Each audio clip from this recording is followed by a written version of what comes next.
사사기는 대적들이 참 많이 나오죠.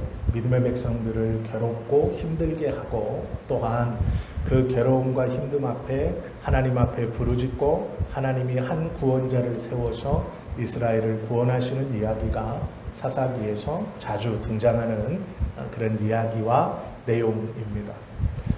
우리 믿는 성도는 싸워 이기고 승리한다라는 것들을 좋아하죠. 그것이 영적인 것이든 육적인 것이든 악한 것을 대적하고 그 악한 것에 승리하여서 하나님의 나라를 확장시키고 또 그 말씀을 증거하는 삶을 좋아합니다. 모두 다 그렇죠. 사단은 우리에게 신앙을 넘어뜨리기 위해서 악한 사람을 악하게 쓰기도 합니다. 성경에는 그런 이야기들이 많이 있죠.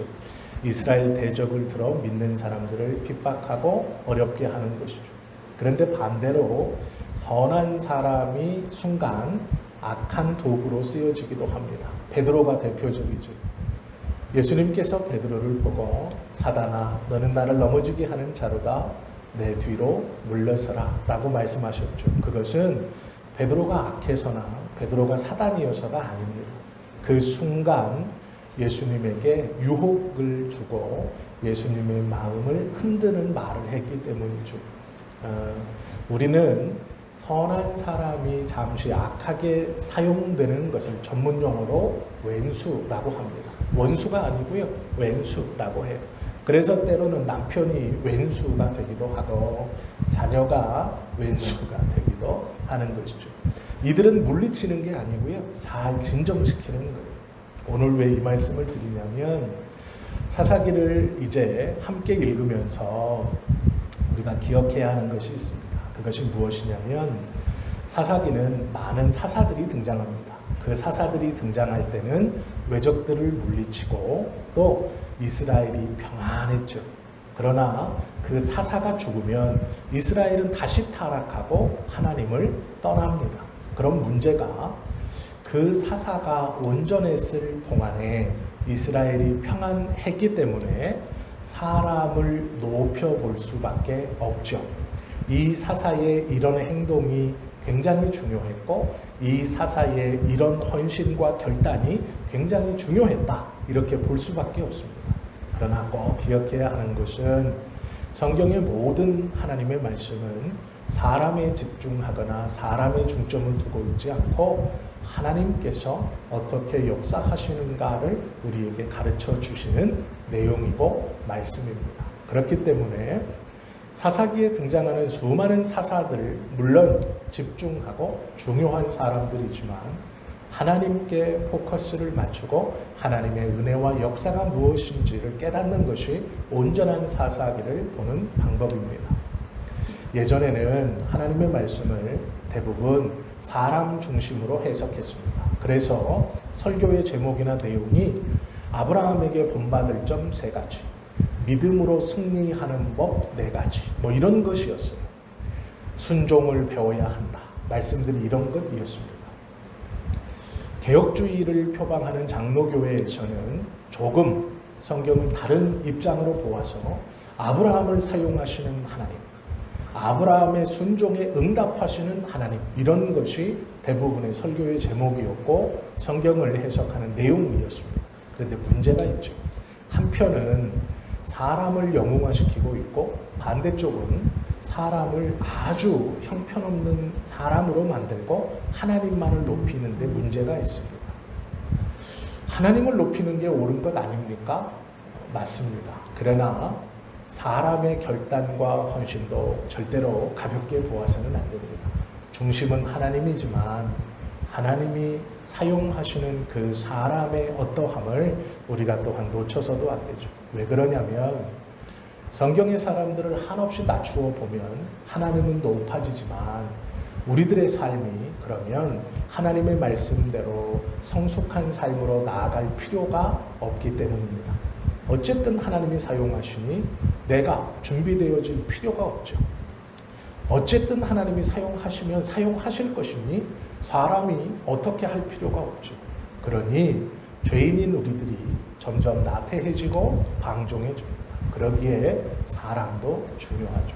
그러나 사람을 너무 높이다 보면 한 사람이 영웅화가 되고 그 사람과 비교하여서 내가 하지 못하는 나는 점점점 초라해집니다. 그래서 포기하게 되죠. 하나님은요, 이것도 저것도 원치 않으십니다. 그것이 아니죠. 하나님의 은혜, 하나님의 높임도 붙들고 사람의 쓰임과 준비와 결단도 중요하게 여기는 것이 하나님께서 원하신 균형 잡힌 신앙인의 모습이고 성경의 해석의 성숙입니다. 우리는 50보 100보라는 말이 있죠. 똑같다라는 뜻을 이야기할 때 50보나 100보나 이렇게 말하죠. 그러나 50보와 100보는 차이가 큽니다. 그것은 같은 게 절대로 아니죠. 다른 비유로 들으면 오해할 수 있지만 새벽 기도를 나오시는 분과 새벽 기도를 나오지 않는 놈은 다릅니다. 제가 아무도 안 봤어요. 뭐 꼭 그럴 때 나를 보시더라. 아니요, 제가 하늘을 봤습니다. 아무도 안 봤어요. 새벽 기도 나오는 분과 새벽 기도를 나오지 않는 놈은 다른 분입니다. 같을 수 없죠. 제가 아무도 안 봤다는 걸 꼭 강조드려요. 나를 얘기한다고 하지 마세요. 왜 그러냐면 성도님들 다 아시지만 저희는 지금 새벽 기도를 하지 않고 있죠. 그렇기 때문에 말씀드려요. 예를 든 겁니다. 예배에 나오는 것과 나오지 않는 것은 차이가 큽니다. 기도하는 것과 기도하지 않는 것은 차이가 크죠. 그걸 같다고 말하면 안 됩니다. 하나님을 높이면 우리가 예배하는 것, 기도하는 것, 하나님 앞에 결단하고 헌신하는 것이 한없이 소용없는 것이 되죠. 그렇지 않아도 사용하실 것이기 때문에 그렇죠. 그러나 그것은 옳은 것이 아닙니다. 오늘 운니엘이라는 사사를 보면 운니엘이 하나님께서 들어 사용하시는 사람이면 분명하지만 운니엘의 입장에서 하나님께서 자신을 들어 사용하실 때 운니엘 스스로도 결단하고 준비되는 것이 있다라는 것을 우리가 기억해야 합니다. 7절은 이렇게 시작하죠. 이스라엘 자손이 여호와의 목전에 악을 행하여 자기들의 하나님 여호와를 잊어버리고 바알들과 아세라들을 섬긴지라. 가나안 땅에 들어와 12지파가 자리 잡고 이제 그 땅에서 적응이 끝났습니다. 시간이 어느 정도 흐르고 여호수아가 죽고 여호수아와 함께 했던 지도자격인 장로들이 다 죽었을 때 새로운 세대는 하나님을 곧 잃어버렸습니다. 잊어버렸다는 게 아니에요. 하나님을 1등에 두었다는 얘기입니다. 문제는 2등의 바알과 3등의 아세라를 두어서 문제입니다. 바알과 아세라는 농경의 신입니다. 이스라엘은 이 가나안 땅에 들어와서 이제 자기 땅을 가지고 농사를 짓기 시작합니다. 그때 농사의 신이라고 믿었던 바알이 두 번째, 2등 신, 아세라가 세 번째, 3등 신. 여전히 이스라엘 백성들에게 하나님은 1등 신이었습니다. 문제는 하나님은 1등을 원하는 것이 아니라 전부를 원하시는 분이십니다. 하나님께서 이스라엘 백성을 바라보시며 1등 신은 하나님, 2등은 바알, 3등은 아세라 분노하시는 겁니다. 그것은 아니다, 잘못되었다 하는 것이죠. 그래서 성경은 하나님을 떠나 거역했다라고 말씀하고 기록합니다. 이것이 문제입니다. 화가 나셨다라는 것이죠. 그래서 괴롭힘을 당합니다. 그 괴롭히는 자가 누구냐면 구산 이사다임이라는 이름의 왕입니다. 그런데 문제는 이 이름 자체가 구산 리사다임이라는 이 이름 자체가 악하고 악하다라는 뜻입니다. 악한 왕인데 얼마나 악한지 악하고 악하다 이렇게 이름을 가지고 있는 왕입니다. 패역이 다른 사람보다 2배 아니 몇 배는 되었기 때문에 이름 자체가 악하고 악하다라는 뜻입니다. 이 악하고 악한 왕이 그 악을 가지고 하나님의 백성인 이스라엘, 하나님을 전부가 아니라 1등으로 두고 2등, 3등의 신을 두고 있는 이스라엘을 괴롭게 하고 있는 것이 본문의 출발입니다. 그때 오늘 본문에 등장하는 온니엘이 용기를 냅니다. 우리 이스라엘 백성이 저 구산 리사다임에게 큰 폭악 가운데 있으니 참을 수 없다. 내가 용기를 내어 이스라엘 백성들을 이끌고 저와 싸워 이기리라. 그래서 승리합니다. 그것이 짤막하게 쓰여져 있는 온니엘의 이해입니다. 8년의 폭악을 깨고 9년 차에 분연이 일어나 이스라엘을 구산 리사다임에게서 해방시킵니다. 그러면 우리가 예전 같으면 온니엘처럼 힘을 냅시다. 온니엘처럼 결단합시다. 온니엘처럼 악한 것에 대적합시다.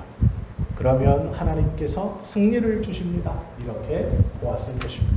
그러나 그것은 조금 부족한 것입니다. 우리가 결단하고 우리가 힘을 내고 우리가 마음먹어 이기면 영웅전이 됩니다. 내 결단과 내 힘이 중요한 것이 되죠. 이 온니엘을 본받읍시다 라고 하면 온니엘은 영웅이 되죠. 하나님 없이 영웅이 되어버립니다. 그것은 잘못된 것이죠. 10절에 보면 그렇게만 보지 않아야 될 이유가 있죠. 3장 10절입니다. 여호와의 영이 그에게 임하셨으므로 라고 기록하고 있습니다. 그러면 온니엘은 가만히 있었는데 온니엘이 경험하고 결단할 수 있었던 이유가 뭐냐? 여호와의 영, 즉 성신, 성령님께서 임하셔서 온니엘이 드디어 결단하고 이스라엘을 해방시켰구나. 역시 성령이 충만하면 모든 것을 할 수 있구나 라고만 생각하는 것도 잘못된 것입니다. 오해하지 마십시오. 오해 없이 잘 들으셔야 합니다. 본문에 보시면 8년간의 억압을 견뎠습니다. 그러면 온니엘은 8년 동안 참았습니다. 왜 참았을까요? 여호와의 영이 임하지 않았기 때문이죠. 즉 성령이 그의 마음에 충만하지 않으니 그가 용기가 나지 않았습니다. 그런데 어느 날 9년째 되던 어느 날 성령께서 그의 마음에 임하시니 그가 분연히 일어나 전쟁을 치르고 이스라엘을 해방시킵니다. 역시 성령께서 충만하셔야 모든 것을 할 수 있는 것이죠. 잘못입니다. 이것도 바른 해석 같지만 이것도 성경을 한쪽만 보고 있는 잘못된 말씀의 해석입니다. 그러면 성경에서 말씀하시는 온전한 것은 무엇이냐? 이 두 가지를 함께 보아야 하고 함께 붙들어야 하는 것입니다. 예를 들어 드리겠습니다. 시골에 피아니스트가 되고 싶었던 소녀가 있었습니다. 이 아이가 학교에 갔다 와서 아버지에게 자랑하듯 계속해서 이야기합니다. 아빠, 내가 음악 시간에 선생님이 나에게 피아노를 알려줬는데 나에게 엄청난 재능이 있대. 내가 선생님이 치는 2번을 딱 들어보고 그것을 쳤더니 선생님이 나에게 엄청난 재능이 있대. 그래서 꼭 집에 가서 부모님에게 내가 피아노에 재능이 있으니 이 피아노를 잘 배워볼 수 있도록 부모님에게 꼭 말을 하라고 했어요. 그래서 내가 아빠 이야기하는 거야. 나는 피아노에 엄청난 재능이 있대. 이렇게 얘기했습니다. 몇 날 며칠을 고민하던 그 아빠가 자신의 동네에서 자신의 아이에게 피아노를 가르쳐줄 선생님을 알아봤지만 없었습니다. 그래서 옆 동네에 유명한 피아니스트가 있다는 얘기를 듣고 자신의 딸의 손을 붙잡고 마음을 먹고 그 피아니스트를 찾아 옆 동네로 갔습니다. 문을 똑똑 두드려 문이 열리고 이 초대를 받아 그 집 안으로 들어갔을 때 자신의 딸이 선생님을 보고 인사도 하지 않고 그 집 거실에 있는 아주 큰 그랜드 피아노를 보고 그곳으로 쫄러 달려가서 허락도 받지 않고 그 피아노에 앉아 연주를 하기 시작했습니다. 연주의 곡은 딴딴딴딴딴딴딴딴딴 무엇이 똑같을까? 젓가락 두 짝이 똑같아. 이겁니다. 가만히 생각해 보십시오. 피아노에 천부적인 재능이 있다고 선생님에게 칭찬을 들은 그 아이가 피아노 앞에서 칠 수 있는 곡은 무엇이 똑같을까라는 겁니다. 딴딴딴딴딴 하는 겁니다. 그것이 아주 훌륭한 연주나 어떠한 정말로 얘가 천재적인 재능이 있나? 그런 것을 알 수는 없죠. 그런데 그 순간 소녀가 자기가 알고 있는 그 젓가락 행진곡을 치고 있을 때 그 피아니스트 선생님이 옆에 가만히 와서 화음을 넣어주는 겁니다. 그러면 어떻겠습니까? 손가락으로 딴딴딴 치던 그 젓가락 행진곡이 그 피아니스트가 와서 그것에 맞춰 옆에 화음을 넣어줄 때 그것은 아이가 치는 젓가락 행진곡이지만 아이가 혼자 칠 때와는 완전히 다른 음악이 되는 것이죠. 피아니스트가 합주를 시작했을 때 이 아이의 젓가락 행진곡은 단순히 딴딴딴딴딴딴이라는 음악이 아닙니다. 그 안에 있는 모든 사람들이 즐거움으로 기쁨으로 또 눈을 감고 감상할 수 있을 만한 놀라운 음악이 되는 것이죠. 놀라운 곡조가 되는 겁니다. 성령도 이와 같습니다. 성령님께서 우리에게 임하신다는 것은 우리가 치는 단조로운 삶의 딴딴딴 인생의 곡조에 성령님께서 함께 하셔서 협조하시면 우리의 삶이 노래가 되고 우리의 삶이 놀라운 피아노의 연주가 되는 것과 같습니다. 손가락으로 젓가락 행진곡을 치는 소녀의 그 음이 있어야 피아니스트의 도움과 협주가 아름답게 합쳐져 하나의 곡이 되는 것처럼 우리도 똑같습니다. 우리가 나의 결심으로만, 나의 힘으로만 우리의 삶을 살려고 하면 건조하고 메마르고 어쩌면 다른 이에게는 보기 흉한 것이 될지도 모릅니다. 그러나 성령께서 우리의 삶에 함께 하셔서 도와주시고 붙들어 주시면 우리의 삶이 어떤 이에게는 노래가 되고 어떤 이에게는 정말로 듣기 좋은 아름다운 곡이 된다라는 것이죠. 첫 번째 사사인 운니엘이 그렇습니다. 성경을 자세히 읽어보시면 성령이 임하자 운니엘의 마음속에 변화가 일어납니다.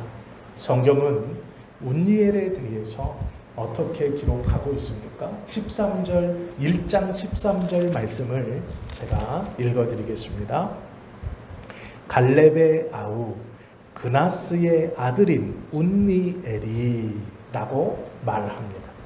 그것을 점령하였으므로 갈렙이 그의 딸 악사를 그에게 아내로 주었더라. 운니엘의 아버지가 누굽니까? 갈렙의 아우 그나스라고 불리우는 사람입니다. 왜 운니엘을 설명하며 운니엘의 족보를 기록해 놓았을까요? 또 있습니다. 3장 9절 말씀에 보면 이스라엘 자손이 여호와께 부르짖음에 여호와께서 이스라엘 자손을 위하여 한 구원자를 세워 그들을 구원하게 하시니 그는 곧 갈렙의 아우 그나스의 아들 운니엘이라. 운니엘을 설명하면서 갈렙의 아우 그나스의 아들이라고 설명하죠. 운니엘은 이스라엘의 사사가 되었죠. 그래서 이스라엘을 해방시키고 하나님의 백성들을 평안함으로 인도했습니다. 그런데 이게 무슨 말이냐? 왜 그 운니엘을 설명하면서 갈렙이라는 사람을 등장시키느냐? 갈렙은 유대인이 아닙니다. 갈렙은 순수 이스라엘 사람이 아닙니다. 갈렙은 여분네의 아들입니다.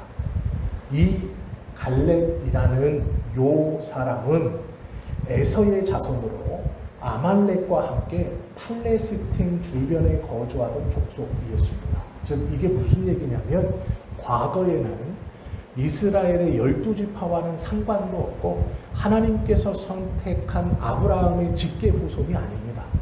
반개 중에서도 반개이고 이스라엘 외 사람, 이스라엘을 핍박하던 사람 아말렉과 함께 혈연 집단이 되어서 아말렉의 땅인 팔레스틴에 살던 사람의 후손이 운니엘입니다. 무슨 말이냐? 이스라엘은 가나안 땅에 들어오면서 철저하게 12지파 가문과 혈통대로 땅을 나누었습니다. 그 정복 전쟁을 하는데 우리가 아시는 것처럼 여호수아와 갈렙이 앞장섰죠. 그런데 그렇게 정탐을 할 때 여호수아와 갈렙이 가나안 땅을 다 돌아보면서 나머지 정탐꾼들이 저들은 엄청 키가 크고 성벽도 높고 무기도 너무 좋습니다. 우리가 볼 때 우리는 저들에 비해 메뚜기와 같습니다. 라고 말할 때 여호수아와 갈렙만이 아닙니다. 하나님이 저들을 우리 손에 붙였으니 저들은 우리의 밥입니다. 우리가 나아가 싸워야 합니다. 라고 했던 사람이 갈렙입니다. 그런데 그 뒤에 이야기에 보면 갈렙은 전쟁에서 등장하지 않습니다. 이스라엘의 리더로 여호수아가 등장하고 여호수아의 이야기만이 기록되어 있습니다. 왜 그럴까요? 똑같은 보고를 올리고 용기 있게 이야기했음에도 갈렙은 그 뒤에서 지도자가 되지 못합니다. 왜요? 이스라엘 사람이 아니기 때문입니다. 하나님께서 아브라함의 후손으로 주신 12지파의 직계가 아닙니다. 갈렙은 이방인입니다. 그의 후손인 운니엘도 이방인입니다. 이스라엘 백성들이 보기에 암몬 자손과 함께 혈통이 섞여 있는 운니엘은 순수 이스라엘 사람이 아닙니다. 운니엘이 리더가 될 수 있는 일은 굉장히 어려운 일입니다. 우리가 주목해 봐야 할 것은 성령이 임하여 운니엘이 마음을 먹고 일어섭니다. 구산 리사다임과 대적하기 위하여 일어서죠. 그런데 성령이 임하시니 그의 안에 있었던 출생의 어가 그것을 이깁니다. 쉽게 설명하면 우리나라 대한민국 대통령으로 흑인이 되는 겁니다. 쉽지 않죠. 아랍인이 되는 겁니다. 요즘에 TV에 왜 이렇게 설명하면 잘못되나요? 왜 한국말을 굉장히 잘하는 콩고 왕자? 이 친구가 나오더라고요. 그 동생 패트리샤. 네, 맞죠? 네. 남자 이름이 기억이 안 나네요. 그 친구가 있죠. 근데 이 친구가 한국말을 엄청 잘해요. 그래서 어떻게 잘하나 봤더니 부모님이 한국에 와서 이 친구는 한국에서 태어났어요. 그런데 흑인하고 똑같습니다. 그러니까 까맣게 생겼어요. 피부색이 까매요. 동생도 까매요. 그런데 한국어를 엄청 잘해요. 이제 깜짝 놀랐어요. 처음 보고. 그런데 이해가 되더라고요. 아, 한국에서 태어났고 한국에서 초등학교, 중학교, 고등학교를 다 나왔어요. 그러니까 한국인이에요. 그런데 외모는 까맣습니다. 그 친구가 대통령이 된 거예요. 그 친구가 전쟁 중에 리더가 된 겁니다. 거의 어려워요. TV에서 보고 예능 프로에서 웃을 때는 좋지만 그 친구가 대통령이 돼서 우리나라를 이끌어 간다고 생각해 보세요. 좋게 보시겠어요? 그걸 그럴 수 있지. 그래 믿고 따라야지 하시겠어요? 쉽지 않아요. 지금도 쉽지 않겠죠. 이 시대에는 더 그렇습니다. 유대인이 아니야? 순수 혈통이 아니야? 우리 12지파에 속한 사람이 아니야? 그런데 리더가 된다고? 주변에 반대도 많았겠죠. 운니엘이 왜 8년 동안은 그러지 못했을까요? 이길 수 있는 힘이 없죠. 왜요? 내 마음의 혼자의 결단으로 그 반대를 뚫고 나갈 수 없죠. 성령이 임하시면 나를 누르고 있던, 나를 억압하고 내가 이길 수 없다고 생각하고 도저히 할 수 없다고 생각했던 그것들을 이겨나가고 눌러나가기 시작하는 것입니다. 내면의 변화입니다. 운니엘은요, 젊은 사람도 아닙니다. 운니엘이 전쟁을 하고 나서 40년을 살았다고 얘기하는데 학자들에 따르면 이때 운니엘의 나이가 60세 정도 되었답니다. 60세 정도 되었습니다. 8년 동안 잘 참았습니다. 나이 60 넘은 지금으로는 젊은 축에 속하지만 이 시대에 60 넘은 이방인 운니엘이 이스라엘 백성들의 리더가 된다는 건 쉽지 않죠. 다윗이 골리앗을 무찌르기 전에 형의 반대를 이겼어야 했습니다. 사울이 내 갑옷을 입고 나가라 하는 걸 이겼어야 했습니다. 무슨 얘기냐? 성령께서 임하신다라는 것은 내 안에 나를 누르고 있던 과거의 환경, 내 안에 나를 붙들고 있는 아픔과 나를 붙들고 있는 수치와 나를 누르고 있는 어떠한 것들을 먼저 이겨내는 것이죠. 성령이 임하시면 하나님이 어떤 일을 선택하여 하나님의 백성으로 삼고 그 안에 성령을 허락하시면 그는 그 성령의 힘으로 힘입어 자신을 누르고 있는 모든 것들을, 즉 자신의 내면에서 먼저 자신을 누르고 있는 것들과 싸워 승리하는 것이 먼저입니다. 그리고 그 다음 하나님을 위하여 분연히 일어날 수 있는 것입니다. 그때 승리하는 것이죠. 이 운니엘도 마찬가지입니다. 갈렙의 후손이라는 건 이방인의 핏줄이라는 뜻입니다. 그것을 이기고 그것을 떨치고 이스라엘을 향하여 함께 전쟁에 임합니다. 나이 60, 그 나이에 족쇄를 떨치고 일어나 전쟁 가운데 나아가는 것이죠. 이것은 쉽지 않죠. 혼자 힘으로는 할 수 없죠. 9년 차에 성령이 임하시니 가능한 것이죠. 성령이 임하니 운니엘은 자신을 누르고 있던 이방인이라는 족쇄와 나이라는 족쇄를 끊어내고 하나님을 위하여 이스라엘 백성들을 위하여 분연히 일어납니다. 이것이 사사기에서 말씀하시는 하나님과 사사인 사람과 함께 하는 것입니다. 물론 성령께서 임할 때 그 안에 그 성령의 능력과 충만한 힘으로 자신을 붙들고 올가매는 것을 이겨낼 수 있는 것입니다. 그러기에 하나님의 은혜가 먼저 있고 그 은혜를 받은 자는 그 자리에서 여전히 머물러 있는 것이 아니라 하나님의 은혜와 능력으로 떨치고 일어날 수 있어야 한다는 것이죠. 우리의 삶도 마찬가지입니다. 하나님께서 우리에게 예수 그리스도를 통하여 구원을 주시고 성령의 은혜로 예수를 그리스도로 고백해 하셔서 하나님의 백성을 삼아 주셨죠. 우리 안에 성령이 내주하고 함께 하십니다. 그럼에도 불구하고 자신의 과거에 갇히고 상처에 찔리고 자존심을 부리는 것은 옳지 않은 것입니다. 그것은 하나님의 은혜가 그 안에 있는가, 내 안에 있는가 고민해 보아야 될 모습입니다. 성령이 충만하다는 것은 우리의 삶으로 성령께서 나를 사용하시고 내 안에 성령이 충만하다는 증거가 무엇입니까? 방언하고 병 고치고 예언하고 귀신 쫓고 아닙니다. 성령님이 우리 안에 있다는 것은 성령이 충만하여 나를 누르는 상처, 나를 붙드는 과거의 것들을, 내 내면의 문제들이 먼저 성령의 충만함으로 평안하여지는 것이죠. 그리고 난 다음 하나님의 일로, 하나님께서 원하시는 바깥의 일로 쓰임받을 수 있는 것이죠. 운니엘이 첫 번째 사사입니다. 왜요?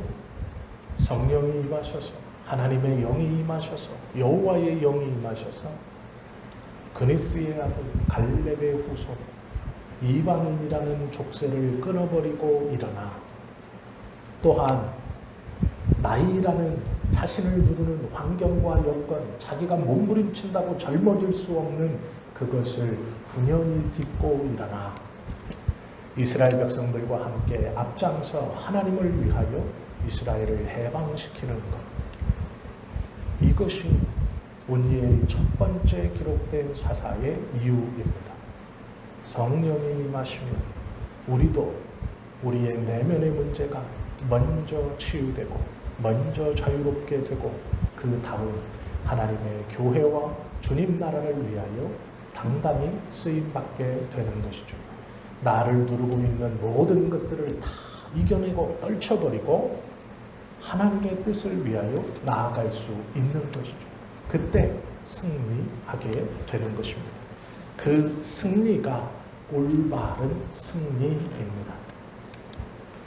성령이 하나 되게 하시는 우리의 삶을 오늘부터 그리고 우리가 함께 기도하고 하나님의 믿음 안에 살아가는 이 순간부터 더욱더 분명하고 선명하게 내 안과 내 밖이 모두 성령의 은혜로 평안하여져서 하나님을 위해 마음껏 싸우고 승리를 맛보는 그런 삶을 살아가시는 저와 여러분 되시기를 예수님의 이름으로 축원합니다. 기도드립니다.